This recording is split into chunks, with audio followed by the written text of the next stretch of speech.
একবার ভাবুন তো, একটা প্রজন্ম যারা জন্মের পর থেকেই মোবাইলের স্ক্রিনে বড় হয়েছে, যারা বাস্তব পৃথিবীর চেয়ে ভার্চুয়াল পৃথিবীকে বেশি বিশ্বাস করে, যারা পরিবারের চেয়ে ফলোয়ারকে বেশি গুরুত্ব দেয়, যারা নিজের সংস্কৃতিকে পুরনো মনে করে কিন্তু অন্যের সংস্কৃতিকে আধুনিকতা বলে পূজা করে।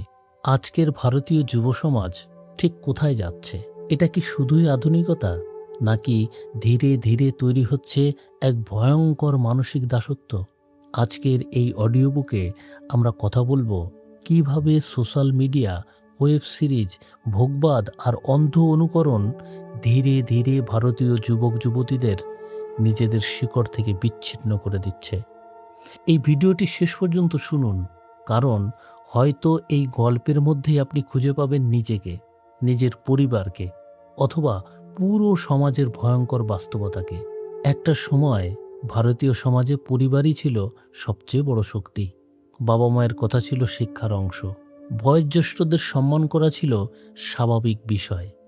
সংস্কৃতি মানে শুধু ধর্মীয় অনুষ্ঠান নয়, বরং জীবনযাপনের একটি পদ্ধতি। কিন্তু সময় বদলেছে, প্রযুক্তি এসেছে, ইন্টারনেট এসেছে, বিশ্বায়ন এসেছে, আর সেই সঙ্গে এসেছে এমন এক সাংস্কৃতিক পরিবর্তন যা ধীরে ধীরে যুব সমাজের চিন্তা, আচরণ এবং মানসিকতাকে বদলে দিচ্ছে। আজকের বহু যুবক যুবতী নিজের ভাষায় কথা বলতে পর্যন্ত লজ্জা পায়, নিজের সংস্কৃতিকে ব্যাকডেটেড ভাবে, আর পশ্চিমা জীবনযাপনকে সফলতার প্রতীক মনে করে। প্রশ্ন হলো, এই পরিবর্তন কি স্বাভাবিক, নাকি এর পেছনে কাজ করছে এক গভীর সাংস্কৃতিক প্রভাব? অপসংস্কৃতি মানে শুধু পোশাকের পরিবর্তন নয়। অপসংস্কৃতি মানে এমন একটি মানসিকতা যেখানে মানুষ ধীরে ধীরে নিজের মূল্যবোধ হারিয়ে ফেলে, যেখানে চরিত্রের চেয়ে বাহ্যিক চাকচিক্য বেশি গুরুত্বপূর্ণ হয়ে যায়, মানবিকতার চেয়ে জনপ্রিয়তা বড় হয়ে যায়, এবং আত্মসম্মানের চেয়েও সোশ্যাল মিডিয়ার একটা লাইক বেশি মূল্যবান হয়ে ওঠে। আজ অনেক যুবক যুবতী মনে করে ভাইরাল হওয়াটাই সাফল্য।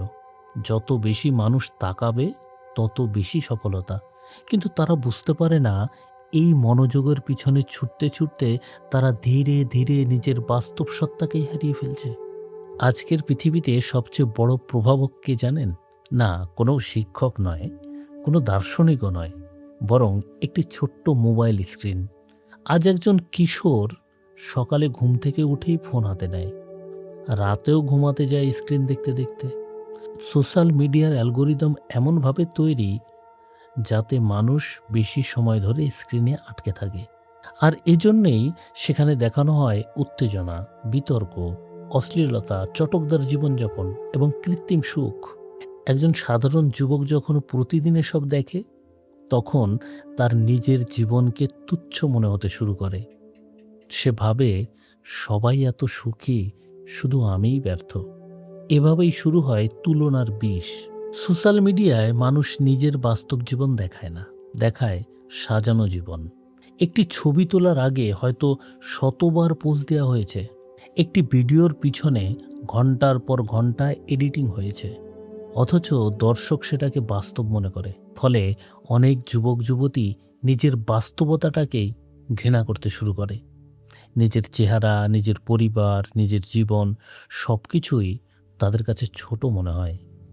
ধীরে ধীরে তারা এমন এক দুনিয়ায় প্রবেশ করে যেখানে সুখ নয়, বরং সুখী দেখানোই সবচেয়ে গুরুত্বপূর্ণ হয়ে ওঠে।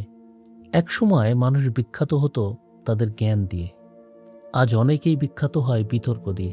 সোশ্যাল মিডিয়া এমন একটি পরিবেশ তৈরি করেছে যেখানে চমক সৃষ্টি করাই সবচেয়ে বড় যোগ্যতা। ফলে আজ অনেক তরুণ তরুণী নিজের ব্যক্তিত্বকে নয়, বরং কন্টেন্টকে গুরুত্ব দিচ্ছে। তারা ভাবছে, মানুষ আমাকে মনে রাখুক, সে যেভাবেই হোক। এখানেই শুরু হয় আত্মসম্মানের পতন। আধুনিক হওয়া খারাপ নয়, ভাষা শেখাও খারাপ নয়, নতুন সংস্কৃতি জানা খারাপ নয়, কিন্তু সমস্যা তখনই হয় যখন মানুষ নিজের সংস্কৃতিকেই ঘৃণা করতে শুরু করে। আজ অনেক যুবক যুবতী নিজের মাতৃভাষায় কথা বলতে সংকোচবোধ করে, নিজের ঐতিহ্যকে সেকেলে ভাবে, আর বিদেশি জীবনযাপনকে ক্লাসি বলে মনে করে। এটা শুধু পোশাকের পরিবর্তন নয়, এটা মানসিক উপনিবেশবাদ, যেখানে মানুষ নিজের শিকড়কেই ভুলে যায়। আজকালকার ওয়েব সিরিজগুলোর দিকে তাকান, সেখানে প্রায় দেখানো হয় মাদক, অবৈধ সম্পর্ক, হিংসা, অতিরিক্ত ভোগবাদ। সব কিছুকে এমনভাবে উপস্থাপন করা হয় যেন এগুলোই আধুনিক জীবনের অংশ। যুব সমাজ যখন প্রতিদিন এই কন্টেন্ট দেখে, তখন ধীরে ধীরে তাদের মানসিকতার পরিবর্তন হয়। একসময় যা অস্বাভাবিক মনে হতো, ধীরে ধীরে সেটাই স্বাভাবিক মনে হতে শুরু করে। এটাই সবচেয়ে ভয়ঙ্কর ব্যাপার। একসময় পরিবারে গল্প হতো, আলোচনা হতো, একসাথে খাওয়া হতো। আজ একই ঘরে বসে সবাই আলাদা আলাদা জগতে বাস করছে। বাবা ফোনে, মা ফোনে, সন্তানও ফোনে। একে অপরের সঙ্গে কথা কমছে, সংযোগ কমছে, মানসিক দূরত্ব বাড়ছে। ফলে যুব সমাজ অনেক সময় বাস্তব জীবনের চেয়ে ভার্চুয়াল সম্পর্ককে বেশি গুরুত্ব দিচ্ছে। আজকের সম্পর্কগুলো অনেক ক্ষেত্রেই গভীরতার উপরে নয়, বরং বিনোদনের উপরে দাঁড়িয়ে আছে। মানুষ এখন দ্রুত সম্পর্ক তৈরি করছে, আবার দ্রুত ভেঙেও ফেলছে, কারণ তারা বাস্তব ভালোবাসার চেয়ে সিনেমাটিক ভালোবাসাকে বেশি বিশ্বাস করছে। বাস্তব সম্পর্কের জন্য ধৈর্য লাগে, সমঝোতা লাগে, দায়িত্ব লাগে।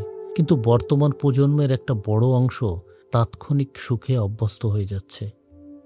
আজ বাজার মানুষকে বোঝাচ্ছে তুমি যা কিনছো তুমি তাই। ফলে একজন যুবক নিজের প্রয়োজনের জন্য নয়, বরং অন্যকে দেখানোর জন্য জিনিস কিনছে। দামি ফোন, ব্র্যান্ডেড পোশাক, বিলাসবহুল জীবন, এসবই এখন স্ট্যাটাসের প্রতীক। কিন্তু ভিতরে ভিতরে মানুষ শূন্য হয়ে যাচ্ছে, কারণ বস্তু কখনো মানুষের আত্মিক শূন্যতা পূরণ করতে পারে না। আজকের যুব সমাজ আগের যে কোনো সময়ের চেয়ে বেশি সংযুক্ত, তবুও তারা আগের চেয়ে বেশি একা। ডিপ্রেশন বাড়ছে, উদ্বেগ বাড়ছে, আত্মবিশ্বাস কমছে। কারণ মানুষ এখন নিজের বাস্তবতাকে নয়, অন্যের সাজানো জীবনকে নিজের সঙ্গে তুলনা করছে। এই তুলনা ধীরে ধীরে মানুষকে ভিতর থেকে ধ্বংস করে দেয়। আজকের যুব সমাজকে নিয়ন্ত্রণ করছে তিনটি শক্তি। প্রথমত বাজার, দ্বিতীয়ত সোশ্যাল মিডিয়া, তৃতীয়ত বিনোদন শিল্প। বাজার চায় মানুষ বেশি কিনুক, সোশ্যাল মিডিয়া চায় মানুষ বেশি সময় নষ্ট করুক, আর বিনোদন শিল্প চায় মানুষ বাস্তবতা ভুলে থাকুক। ফলে যুব সমাজ ধীরে ধীরে স্বাধীন চিন্তার ক্ষমতা হারাচ্ছে। সবচেয়ে বড় বিপদ হলো, আজকের বহু যুবক যুবতী জানেই না তারা আসলে কে। তারা ট্রেন্ড অনুসরণ করতে করতে নিজের স্বকীয়তা হারিয়ে ফেলছে। একজন যুবক নিজের স্বপ্নে নয়, বরং সমাজের ট্রেন্ডে বাঁচছে। একজন তরুণী নিজের ব্যক্তিত্ব নয়, বরং সোশ্যাল মিডিয়ার সৌন্দর্যের মানদণ্ডে নিজেকে বিচার করছে। ফলে জন্ম নিচ্ছে এক গভীর মানসিক শূন্যতা। না, সব শেষ হয়নি, কারণ এখনও অনেক যুবক যুবতী আছে যারা সত্য খুঁজছে, যারা নিজের সংস্কৃতিকে ভালোবাসে, যারা সচেতন হতে চায়। সমস্যা আধুনিকতা নয়, সমস্যা অন্ধ অনুকরণ। একজন মানুষ আধুনিক হতে পারে, আবার নিজের সংস্কৃতিকেও সম্মান করতে পারে। প্রয়োজন শুধু সচেতনতা। এবার আলোচনা করব সমাধানের পথ নিয়ে। পরিবারকে আবার শক্তিশালী করতে হবে, যুব সমাজকে বাস্তব জীবনের মূল্য শেখাতে হবে, শিক্ষা ব্যবস্থায় নৈতিক শিক্ষা বাড়াতে হবে, সোশ্যাল মিডিয়া ব্যবহারে সচেতনতা তৈরি করতে হবে। সবচেয়ে গুরুত্বপূর্ণ, যুব সমাজকে নিজের আত্মপরিচয় সম্পর্কে সচেতন হতে হবে। কারণ যে মানুষ নিজের শিকড় ভুলে যায়, সে কখনোই সত্যিকারের স্বাধীন হতে পারে না। আজকের এই পৃথিবীতে সবচেয়ে বড় যুদ্ধ অস্ত্রের যুদ্ধ নয়, বরং চিন্তার যুদ্ধ। একদিকে রয়েছে সচেতনতা, অন্যদিকে রয়েছে অন্ধ অনুকরণ। প্রশ্ন হলো, ভারতীয় যুব সমাজ কোন পথ বেছে নেবে? নিজের সংস্কৃতি, মূল্যবোধ আর আত্মপরিচয়কে বাঁচিয়ে রাখবে, নাকি ধীরে ধীরে ভার্চুয়াল দুনিয়ার গোলামে পরিণত হবে? সিদ্ধান্ত এখনো আমাদের হাতেই আছে। ধন্যবাদ, ধন্যবাদ, ধন্যবাদ, ধন্যবাদ, ধন্যবাদ, ধন্যবাদ।